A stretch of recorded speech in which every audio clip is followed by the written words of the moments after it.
Welcome, Perry Garfinkel. It's great to meet you, and I'm so enjoying your book. Thank you. Thank you very much, Mark. I've read a bit about you too. Thanks. So, I'd like to just start with who you were when you started writing this book. You talk about having fallen into a kind of hungry ghost spiral. You say a bottomless hell realm of self-doubt, self-loathing, and worthlessness. You talk about the line between moral integrity and self-preservation having blurred. I think this is something a lot of people can relate to these days. Can you tell us who were you when you started uh, thinking about this book and why? Well, the arc of the book, goes back several years, but when I undertook it officially, it was the summer of 2019. And my career was kind of at a standstill when people's identify their ego with their work, you kind of tumble down, and I was stumbling and wondering, who am I, if not this work I've done for 30 or more years? When I get in that place, I either go into a dark retreat, not like an uplifting retreat, or I act it out in self-sabotaging ways. And at the time of the beginning of this book, I was kind of self-sabotaging. I was, not doing healthy things. I was pursuing the wrong relationships. My writing, I felt, was floundering, not just my career, but my style of writing. Uh, Mm. and so it was a perfect time that this, lit up, and I said, enough is enough. Let's move up. Right. And so why Gandhi? I mean, that's a big question, but how would you sort of encapsulate that?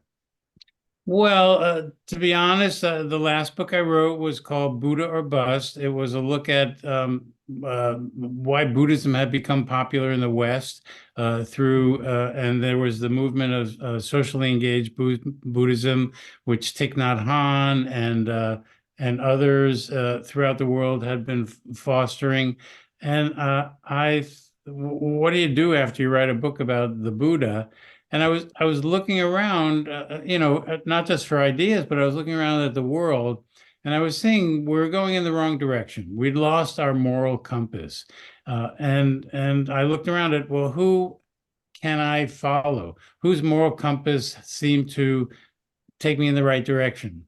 And there loomed Gandhi. And since I had been going to India first as a hippie in the 70s, looking for a guru and some good ganja, I knew of Gandhi, of course. We study him in school, but in a very superficial way. And in India, you see statues of Gandhi in every square, streets named after him, everything. The currency has Gandhi on on the bill. Yeah. And I thought, well, I know of this man, but I really don't know about him. And then I thought, I don't really want to know so much about him, but what were the foundations of his philosophy? Where did his moral truths come from? And that's how my journey began. Hmm. So you say you didn't want to know so much about him, and yet, of course, we know that Gandhi was actually quite a complex character. Can we Yes. talk, before we start talking about these six precepts, tell me a little bit about Gandhi's imperfections? Wow, we're going to hit that right away. Well, for one thing, I could not relate to him. When I took this on and thought I'll get like inside in the skins of this man, his writings always present as a kind of with a distance. He's a lawyer at heart, and he observes things in a very lawyerly way. 360-degree analysis of any, thought. And he had a lot of thoughts, and he was so diverse in his interests. I began to think there's no way I could take this on. He's too complicated, as you said. Uh, Two of the most, controversial raps against him were that he had had an adventure, an experiment in his effort to be celibate. He slept beside two of his nieces. And many people know about this, and he was highly critical of it. And I am, but I question it in a different way. Like if this was an experiment, uh, it failed miserably, and some experiments fail. It was Mhm. not was not to tempt his sexual arousal, I feel. And in fact, sometimes I think it was a stunt. But he was so aware of, he said, my life is my message. So what was the message we were supposed to take away from that? Quite confusing. The other rap about against him was that while he was in South Africa, where his really the foundations of his his innovations and Philosophy. nonviolence and truth. A lot of his writing comes from there. He was working with Indians to help them achieve a state of independence and freedom. He was not that so much that way with the native Zulus and other African tribes. And he called them at one point savages in some writings I read. And he had used the word kafir, which is a Mhm. very derogatory term now. And he was picking up language from England, which he still looked up to, even though he was, eventually fighting against it in India. So, in the years of the Black Lives Matter movement, a lot of that movement, the members of that movement were vandalizing and tearing down statues of Gandhi.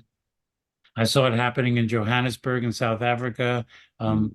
about 75 miles from me here in California and other places in the world. So I took them head on, and I wasn't going to avoid them, but I wanted to take them head on and put them out of the way as much as one can, and Mhm. get deeper into how can you be a follower of a man who may have committed these kinds of indiscretions. And I put that aside and got into more of, well, how can I improve my life by following the principles? Yes, yes. And the principles you've chosen, the six principles, were truth, simplicity, faith, celibacy, vegetarianism, and nonviolence. And I'd really like to go through those one by one and check in with you on what the experience was like. First of all, trying to take that on as a teaching, as a lifestyle, and the parts of it that may have left you confused. So Okay. I'd like to start with truth. That's one of those most deceptive concepts around. And something I'm always talking about is that we're lying all the time by omission or protecting our reputation, or there are many ways of not telling the truth. What did Gandhi mean by telling the truth? Because it wasn't just speaking the words. And how was that for you to really take on your own dishonesties? Well, we could begin by using truth in the lowercase and truth in the uppercase. So in the uppercase, this was absolute truth. This was, God, universe, the force, whatever you want to call it, ultimate truth. Uh, And telling the truth is pretty straightforward. Although, as you mentioned, these lies of omission, which I've been caught in, and others can, be caught in and use themselves to protect their egos, to protect their identity, either protect their insecurities, their flaws, their inferiorities. Uh, you yourself talk about the fundamental question that man and women seek in finding a more spiritual life is, who am I? Mm, And I think that was the challenge for me myself in finding out how to live in truth. First, you have to go inside and ask yourself, who are you? What is my truth? And be truthful in the lowercase about your higher case truthful. That is among the hardest things to do, to look at yourself with unblinking eyes, look in the mirror and see my long nose or my big ears. And these are metaphors for personality traits that I'm not proud of. And at the same time, Mark, look at things that you are proud of, like own yourself, the good, mhm. the bad, the ugly. So if you were asking me, like, what was the hard part of that? Telling the truth, I've been accused of being too honest sometimes. So over the years, I've learned to withhold too much truth, filter my responses before I just blurt them out. But the hard part was accepting who I am and owning it and working to improve it. And what about when truth interfaces with compassion or empathy? Is it kind? The Buddha said, "Is it true? Is it necessary? And is it kind?" Is it kind to tell someone something insulting about them simply because it's your truth? I mean, where do we draw the line between our truth, what needs to be shared, and whether we're kind of quibbling over? We're quibbling over a kind of, it's like almost a litigiousness over word for word. What do you mean by truth? Is it about the words that we speak? Is it about the heart that we bring to it, the intention? How do we define that for ourselves? We can talk about the semantics of truth, the Yeah, etymology of the word, and but let's not go there. The truth is, the matter is, it's very difficult. yeah. So I think this is where discretion, compassion, empathy, and I studied Buddhism and I wrote a book, Buddha or Bust, about this. I find that that we truth is ever changing. Anicca is means change in Sanskrit, and that's the practice to understand that all things change. So to take what you're about to say to somebody in this moment that may not be relevant in the next moment encourages you to kind of bite your tongue and think about it.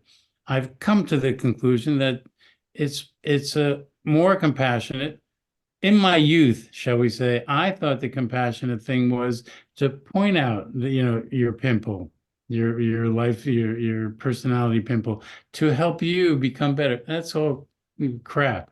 The compassionate thing is to see it and in your own mind let that go as a reason to be critical of somebody, or find another really creative way to suggest, oh, this may be another way of behaving, talking, acting that would make everyone love you more. I think, Because we yeah, all, I do. Sorry, I interrupted you. because we all want to be loved.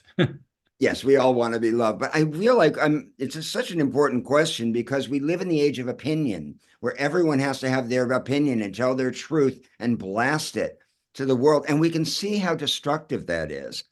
So I just wonder about truth that's not tempered by wisdom, opinion or opinion that's impersonating the truth.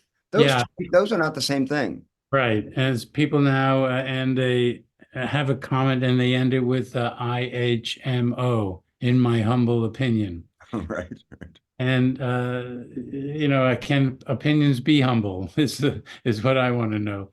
As Mhm. you're mentioning, if you turn on the television, these pundits arguing back and forth across the table, whether it's right wing, left wing, liberal, conservative, Republican, Democrat, the energy that drives these shows is that dynamic of tension, and so it means an opinion can relate it to us and them, Mhm. Mhm. self and other.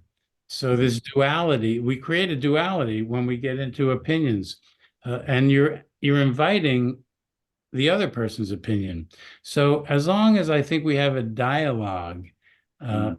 then it's very healthy. If we have a combative communication, I don't think we get to where we want to be, which is inclusion and agreement and moving forward. Mm. So, how did you actually have to change your own behavior when you took on this truth precept? Or did you have to make amends with people? Were there ways that you needed to get right with It's your funny. own? I saw a movie recently where it was a comedy about a guy who had been a bully when he was a kid and called a guy who he had bullied and said, I apologize. And the guy said, thank you. And then the guy turns around and crosses off a list of like six people I'm going to kill. So he was not going to kill this character. Uh, it's I want to say let it go. You know, how do I answer that? We keep moving forward, and we let these indiscretions go. I don't know if that addresses your question. Not really. So were there people, were there practical steps you had to take in your life to live differently? So this is where I was going. I considered this that I just mentioned in the movie to like go back to people who I had insulted, not on purpose. And in Right. fact, I'm sitting on an email that I haven't sent to a woman who wrote to me very critical of me, my personality, and based on an experience we had 10 years ago. And I'm looking at this Mark thing. What do I gain by writing back to her and saying, you know, that was insulting, so now I'm going to insult you right back. This is what creates war. One Mhm. guy throws a rock, you know, and the other guy throws one back. Right. So, so my challenge has been, do I just eat it and let it go? That's what I was Mhm. trying to get at. Or do I get engaged in a truth telling? Okay, you told me what you think is your truth. Now I'm going to tell you what I think is my truth. Where does that get us? Mhm. Ironically, this woman who chastised me and basically put me down writes her ending to this email was in tenderness. Right, of course. They think that that can kind of cover everything over with That's- this pseudo spiritual kind of veneer, right? yeah. So that's what I work on. Is it retribution? Is it vengeance to cut off somebody or lash out back to them?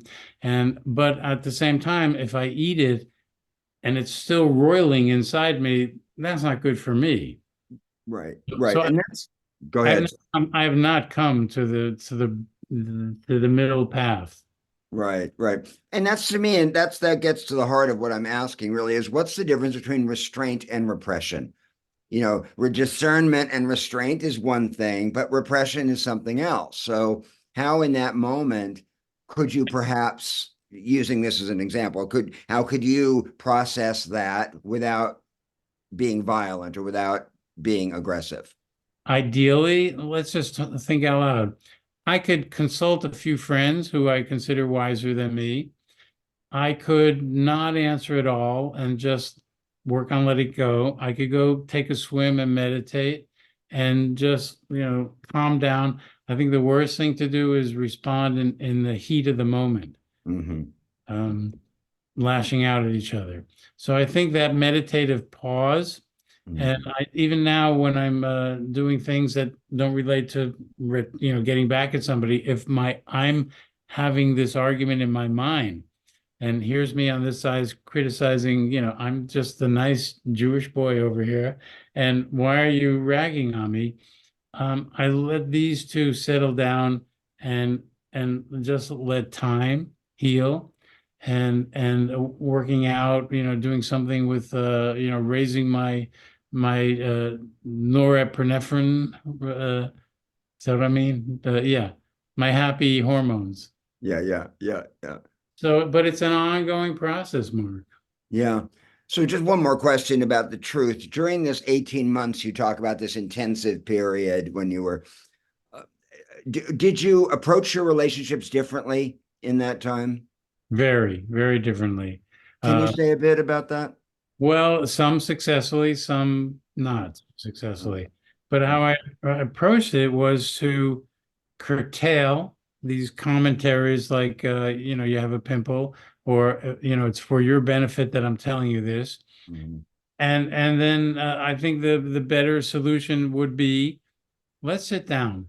Let's sit down and have a cup of tea and talk about what it felt like for me over here, and you tell me what it felt like for you. And let's find the middle ground where we have some balance. And then we either walk away satisfied and achieve closure, or we feel actually closer by opening to each other because over the years I've found that all why I think I write about myself better is because I see myself as the everyman. Yeah. And whatever crazy neuroses I'm going through, I can bet 9 out of 10 people, walking out the door will also have that. So I'm very empathic about other people's, problems. I've had that problem, and often, more than often, almost always, I find some common ground that whatever you're worried about, I too am worried about. And when we reveal these two, we both can let them go. Yeah. And did your relationships improve? I feel they did. There are a few people who it became rocky because I didn't know how to react. I would walk away, and I hate the idea of ghosting, but I've done it to one or two people. I've been ghosted actually many times. I know how that feels, and I know why it feels that way, and I know how I made somebody else feel. But one person I'm thinking of, we're actually in the process of healing that walking away from each other, and it feels good. Yeah, yeah. So simplicity, and this is a huge topic. I mean, you could have written in obviously an entire book about how to simplify. And tell me what taking on the simplicity precept meant for you. What kind of changes did you make in your life? Quite literally, I went through my closet. First Mm, of all, I thought I have more. I have more than I need. And I come to this realization when I travel, and I, like you, I've been on the road 10 weeks at a time, living out of a carry-on suitcase. And I can do that. I can pack, three outfits and everything in a suitcase, even with little things that are, sentimental fixtures that I bring with me.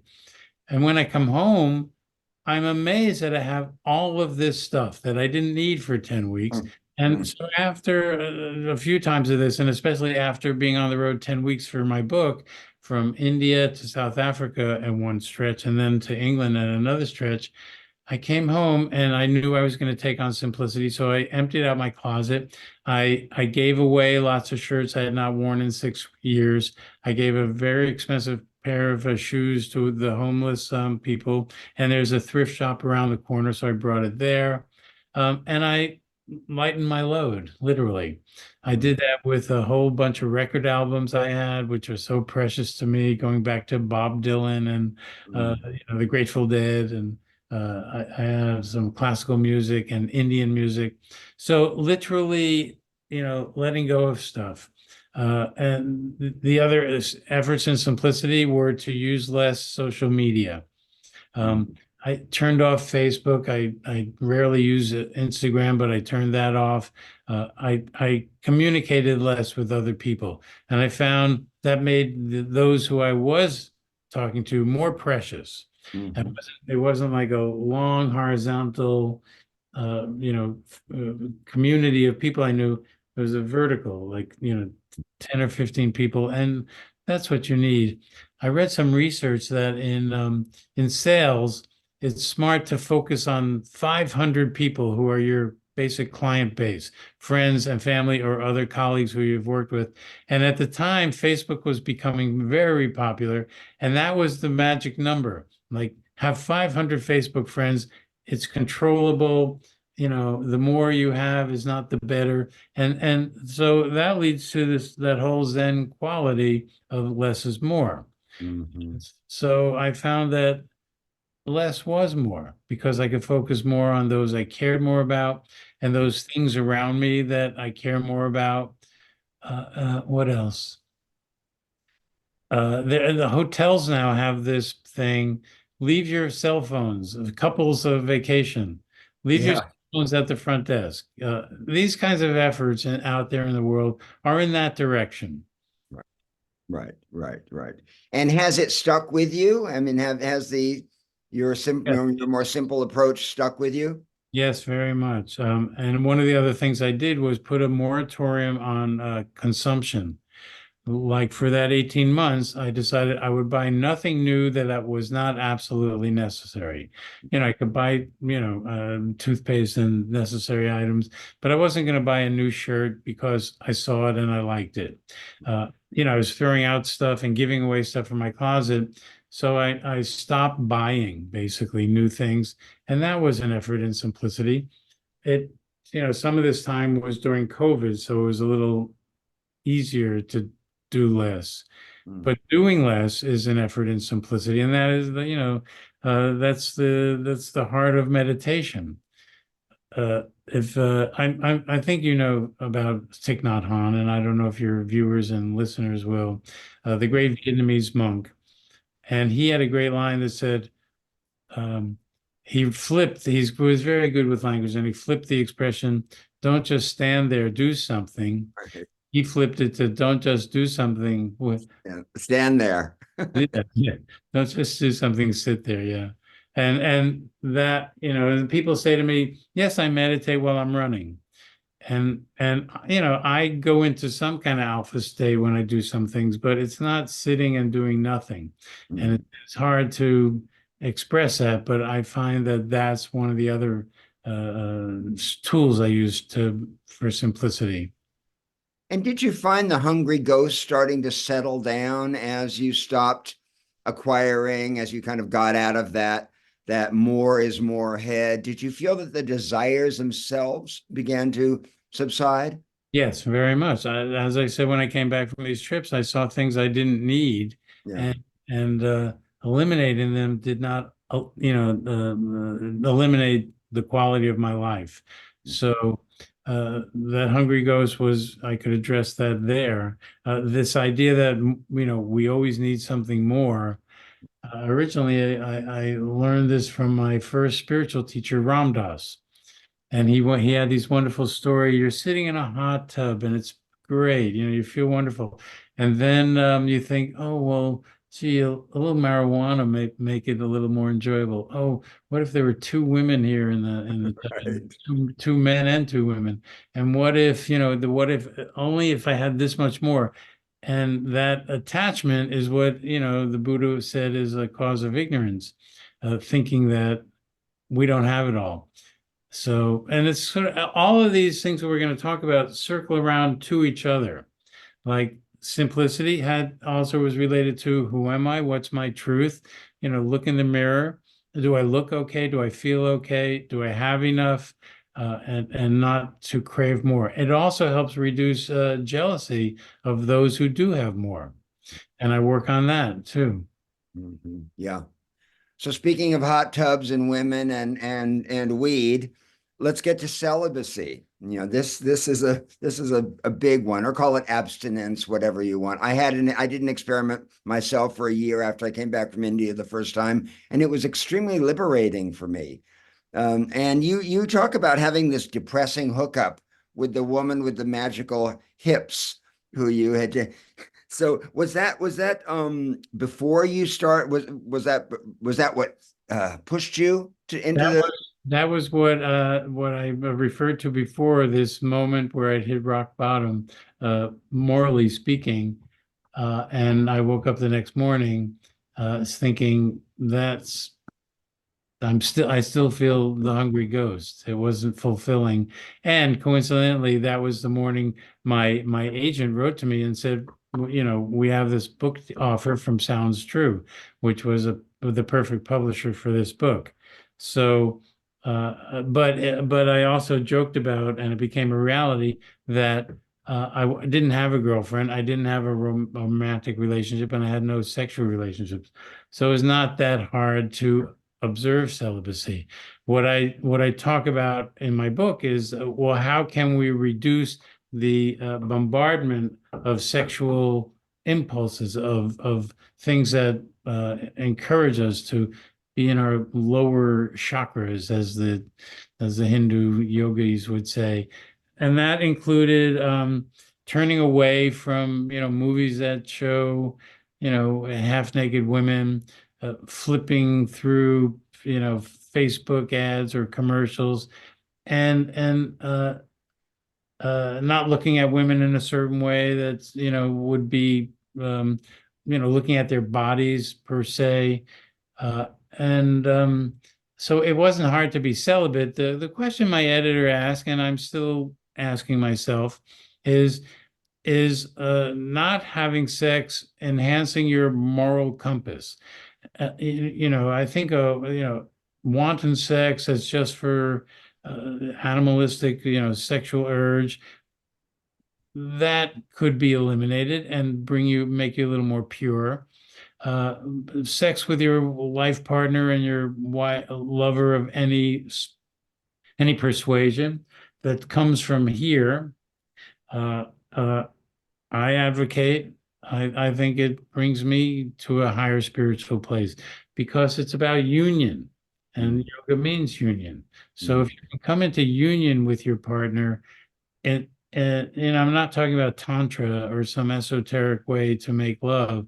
It's making love from the heart, Mm. and so I didn't have that, so it was not that difficult. I know others it might be difficult, but and I'm still not landed on the fact that if I don't have sex for the rest of my life, I will be more godly. No, no. No, so it's you're not creating this false dichotomy between body and spirit, and that one is lower than the other, and Right. that sex in itself is an obstacle to spiritual attainment. You're talking about the craving, you're talking about the superficiality of it, the using of another person, the objectifying. Yeah. Is that what I'm Yes, hearing? yes. And then to extrapolate how society uses sex. Yeah. You know, the cliche is sex sells. Mm, So, and it does because it appeals to our lower instincts, and we're always struggling to, balance out our lower instincts with our higher instincts. But the avalanche of information that encourages us to think of each other sexually, that's something we can control. So what I hear you saying is that you're open to experiences that are heart based, but that if you don't have that, you don't crave the other kind of connection anymore. That's not so that feels like something that isn't helpful for you. That's true. Yeah, yeah. Okay, so let's move into faith, and that's another tricky one for people. What do you mean by faith, and how did you observe this when you took on these moral precepts?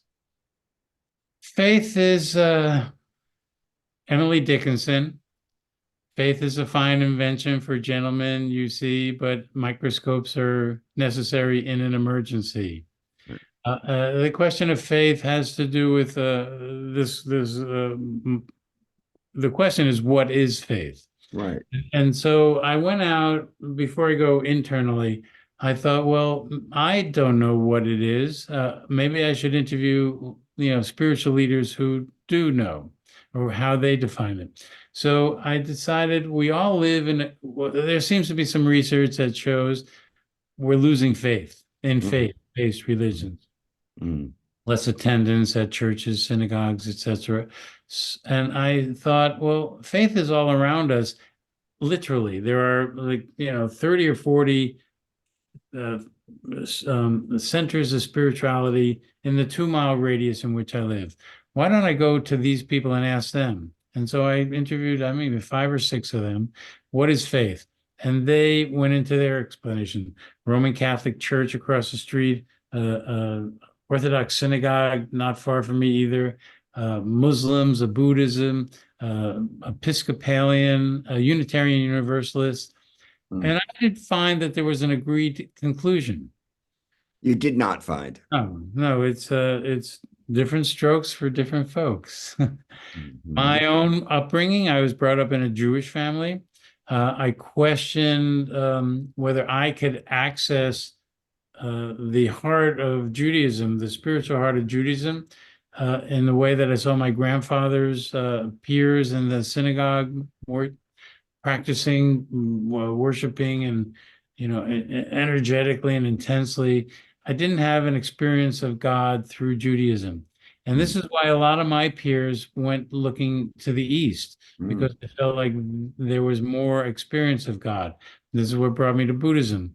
Uh, I felt that now I call myself a Jew Boo, Mhm. Mhm. Jewish Buddhist, and I'm actually not into any ism. I'm into lifeism, you could call it. Mhm. And Gandhi was deeply spiritual. Mhm. Faith was the heart of his of practice, I believe. When we go back to truth, he started by saying, uh, God is truth. Mm-hmm. Then, as he got deeper into it, he decided truth is God. Mm-hmm. Like, follow our truth, inner, outer, and that will ipso facto bring you to faith in God. For me, the problem is that the phrase leap of faith. Mm-hmm. We Some people are not ready to just jump off a cliff and believe. They need some evidence. So now, evidence-based studies, that's the common phrase now, is what we need in the current world. If you can show me, if there's some evidence that, if I have faith, things will come to pass, it's not there. It's a crapshoot. And sometimes it happens, sometimes it doesn't. Group prayer, pray for me, and my cousin is 3,000 miles away, and they want me to pray for my ill cousin. I'm not so sure that my prayer will travel Mm-hmm. to Vermont. Right. Um, but I am sure that uh, uh, I have faith in myself. I'm kind of on the horns between uh, free will and destiny. Mm-hmm. I Mm-hmm. have the free will to create my destiny. I, Mm-hmm. I know that sounds contrapuntal. It does. It does. But I get your meaning. Tagore said that faith is the bird that feels the light and sings while the dawn is still dark. For You, me, for me, that really is the essence. It's an attitude, it's a way of being, a receptivity and openness. So when you were in the intensity of the Gandhi precepts, what did you do in terms of your own? How did you challenge your own resistance to faith? And in what ways did you become more receptive if you did? One of the things I did was, meditation is my core way to reaching a state of tranquility, I want to say calmness, rather say. So I practice more. But I, as a writer, have trouble writing and meditating like every day because I find that the writing loop is very similar to what we're trying to get away from in the meditation loop. In meditation, thoughts come in, you note them and let them pass by. Hmm. In writing, you you bring in thoughts, you grab the ones that resonate and you want to use, and you let the others go by. If Hmm. you let them all go by, you have nothing to write. So I'm conflicted. I feel, and if I meditate in the morning, and I'll just be honest, I'm so mellow, and I feel like I don't really need anything else. It Hmm. cuts my the aggressive kind of drive you need to write. But still, I did that. And then, so Jewish holidays, I was more observant of what was being read and what I was reading. The Hmm. Jewish high holy days, Rosh Hashanah and Yom Kippur. There, Hmm. there was so much relevant material that spoke to me studying Gandhi that it's all there. We sort of slide over it when we're kids, and even as adults, we say these prayers by rote. But I tried to live in the meaning of these prayers. Uh, Hmm. those are two things I did. When you talk about having faith in yourself, what do you mean? Which self are you talking about? What or whom do you have faith in? These are very good questions, my friend. Uh, Faith in that one part of it is that when I go to the place that I trust to be authentic about me, not equivocating between do I feel this? Do I say this because I want people to think I feel this? Hmm. When I go to that very simple place, um, then I trust, and we haven't brought this word trust into faith. I trust that my instincts will guide me. Why? Because 75% of the time, I'm right. I did the right thing. I wouldn't be sitting here with you. having written 4 books and reaching this age relatively healthy without making some smart decisions. So I trust my past, and that gives me faith in what I'm going to do. On the other side, I don't trust myself, and this is the work because those 25% of the time, you know, messed me up. It messed my head up. It sabotaged some career moves, let's say, sabotaged friendships because I spoke out of place. So I just been more attentive to Mm-hmm. what do I truly desire, and then go for it. And I believe that if I go, this is the part that becomes a little magical. If I go for it and it is seen, notice my passive voice there, that I'm making the effort, good things will come out of it. Mm-hmm. I had a friend who said, "You got to be in it to win it." Right, right. And I took that really deeply to heart because sometimes I have these great thoughts, and how I'm going to either build this friendship or promote this book or write this next book. And since I'm a dreamer, a believer in my dreams, uh, I actually think I can manifest these things, and sometimes you can. But to be in it, it leads you more to winning it. I wrote something in my book that I actually read and thought, wow, that was really smart of me. That trying is achieving. Mm-hmm. Dylan, I'm not sure I included this in my book, but I did in Boot or Bust. Dylan wrote was interviewed, and he said, "An artist always has to be in a state of becoming." Mm-hmm. And if you get to that place where you think we're supposed to land and be, you're not there. Not there. You're not there. Right. And this comes from, the classic wisdom of the great spiritual leaders. It does. And the word essayer, of course, essay comes from the French verb to try. So an Uh, essay is just an attempt. oh, beautiful. Yeah. And that's, yeah. So let's move on to vegetarianism. That's something that a lot of people are flirting with, and it sounds like you've become kind of a pescatarian. Is that the truth? So Yeah. do you feel that you're repressing your desires, that it's hard for you, that you're in conflict about your consumption, or has it become more natural for you now? It's more natural, and can it be and but or and? I think it needs to be the truth. Right. Yeah, I'm a pescatarian, means I eat fish. Recently, I cut out dairy, so I'm moving towards vegan. And if it weren't hypocritical, I'd say I'm a pesca vegan. But if I walk by when I go to the supermarket, there's the meat and seafood stand, and I walk by the meat now, and I look at it like as a distant cousin who I'm not in touch with anymore. Thick bacon or pork ribs. I used to make these great Vietnamese pork ribs with a Vietnamese sauce, and I'd invite friends over and devour them.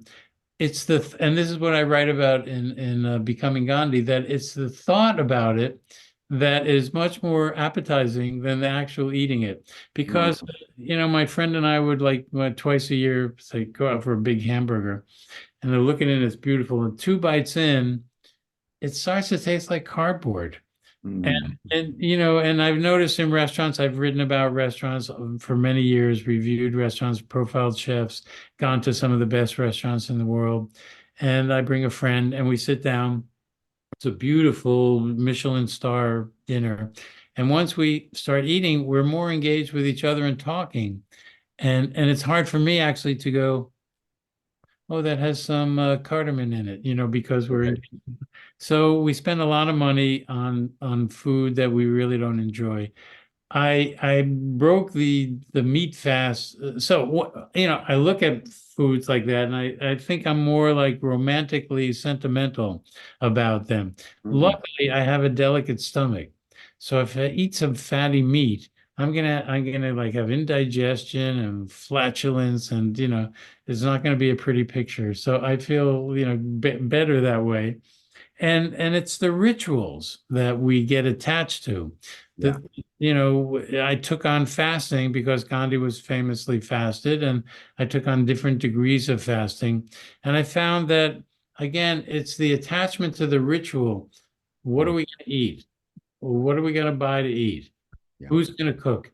Who's cleaning up? Sit down, the whole ritual. So if I skip dinner as part of a fast, I feel, e- like emptiness. What isn't it like 6 or 7? It's time to eat. So that's all about eating, and Gandhi was, had a lot to say about that. In terms of vegetarianism, it doesn't take much to convince an intelligent person how consuming meat is bad for your heart, bad Mm. for the environment, how Mm. many cows do we have to raise, and how many, fields we have to cut down to feed a cow to eat one hamburger. So I took that on, and I feel really comfortable now. I feel twice a year, maybe I say, okay, it's time to have some hardcore protein, and I do, and then I regret it. My stomach regrets it, and my spirit takes me to task. It's funny though how the head, despite all of that, can keep telling you you need the burger now or you need this now, even though we know physically it doesn't work for us, spiritually it doesn't work for us. What you're saying about the habit and the ritual makes a lot of sense. And I think that that's how we get into so many destructive patterns is Right, right. just through repetition, or we associate it with a certain kind of socializing. So you're doing this without feeling, it sounds like you don't feel repressed. It doesn't feel like you don't feel like you've given something up, that No, you don't resent it at all. sometimes I walk by and think, oh, I wish I was eating meat again. But that's a fleeting thought. The Mhm. other thing that comes up, Mark, is, we know that smell, the olfactory experience has the longest memory. Yeah, And I had a chef friend who said bacon is the gateway meat. it is. I know more vegetarians who have who will let themselves have bacon than anything else. No kidding. If you so you walk by a restaurant, or any place, especially in the morning, where in my neighborhood there's a bunch of morning cafes, you walk by there and you smell the bacon, you're like in that cartoon where you follow the smell into there. But and the olfactory reminds us of those comfortable times in our youth. Mm. We had meat at every meal. At every dinner, there was something meaty. My mother would apologize when my dad wasn't doing great, in his job or financially. She'd make tuna casserole, and she'd say, "I'm sorry, guys. It's going to be tuna casserole tonight." Right, right. Yesterday, I had a tuna fish sandwich. It was like, oh, It was great. good. And finally, nonviolence. This is another one of these enormous topics. How did you change your life around this precept of nonviolence? How did that affect, and how has it, come to define the way you move through the world? I just like with sexuality, I I chose to not watch or listen to things that contain violence. Mm. So there goes some of my favorite, old movies. Russell Crowe and Gladiator. Uh, Mhm. and then I went back to as a kid growing up, there were all these cowboys and Indians TV shows. Mm. Lone Ranger and Hopalong Mm. Cassidy, Wells Fargo. And I looked at them and I noticed all these murders that were going on, Mm. and we become inured to them, but they penetrate our being. And so it's common to see somebody kill somebody on TV, and, Mm. and in video games. And there's a lot of research about, violence associated with video games. And then I looked at my language. Um, I eliminated cursing, and I looked up, there's some research that says cursing is a great venting of anger, and others say it exacerbates it. Mm. I came down on the side that when I use these words, The words that George Carlin famously repeated in some bit he did that were censored. I find that I feel like more manly and masculine in a macho way, and not a kind macho way. It's like I can curse, we call it what is sailors talk like a sailor. Yeah. Yeah. So it's like lower consciousness kind of usage, and it's a cheap get, as the saying goes. It's a filler word for who knows what we're meaning, but it means like anger. I'm so angry that I'm going to, throw this F word out. Mm-hmm. So I eliminated that. I attended some classes in nonviolent communication, NVC it's called, Mm-hmm. where you examine your own language and use of words that are inherently have some violent nature in it. Uh, and uh, and what else did I do? TV, the news. Yeah. So tell us, please. This is something people want to hear. How Well, do we how do we keep the violence of the world at bay without being ostriches? right. So, I'm a journalist and a news hound, and over the years between 2016 and today and forever, violence seemed to be on the rise. I did not look at the presidential. I was tuned in for a few minutes of the presidential debates of 2016 and had to turn it off. When I watch CNN or Fox or the sections of the news where you have four people on a panel talking back and forth, I quickly pick up this tension and I just turn the channel. I eliminated watching violent sports, uh, Mm. football, Mm. particularly. My mother used to watch games and guys pounding each other, and one saying, and her saying, "This is a demonstration of man's inhumanity to man."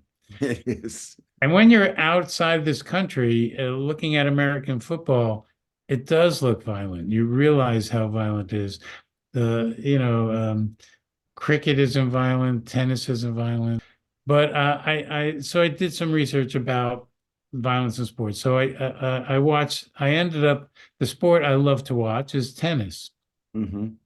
except except for John McEnroe and guys who slam Right. their rackets. There's no body contact. Mhm. So I basically systematically eliminated outside influences.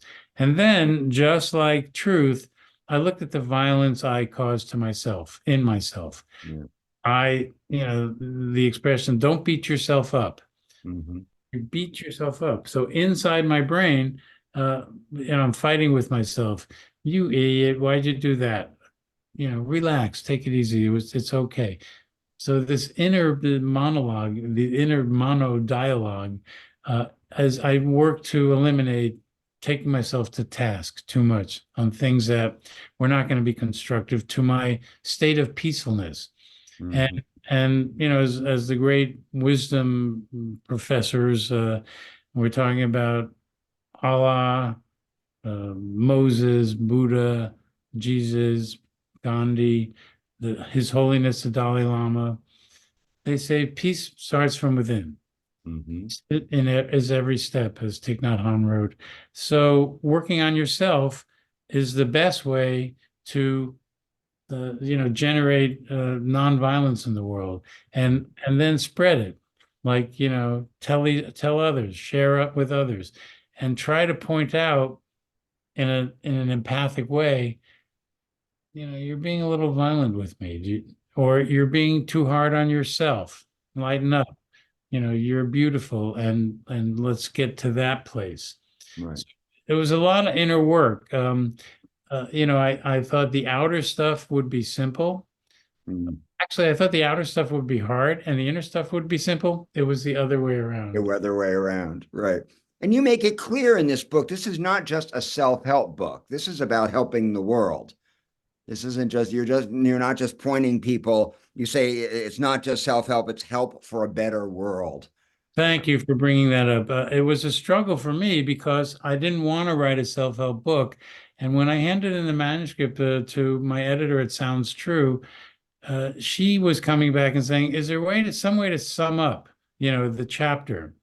And I was thinking, well, I don't want to write a how-to book, but so I came up with this little concept at the end of each chapter called "How to Gandhi." Mhm. And she said, "Oh, you've made Gandhi a verb." Herb. Right. And it was a way to sum it up, but it was a little tongue-in-cheek way to say, um, you literally can help yourself. And the book came out when Publishers Weekly first mentioned it. It was listed in the religion and spirituality category, not self-help or personal development. I think it's more personal development, personal rising up. I Mhm. don't think I can help you. We create a codependent relationships, and it's like kind of flawed that way. I can, like Gandhi said, my life is my message.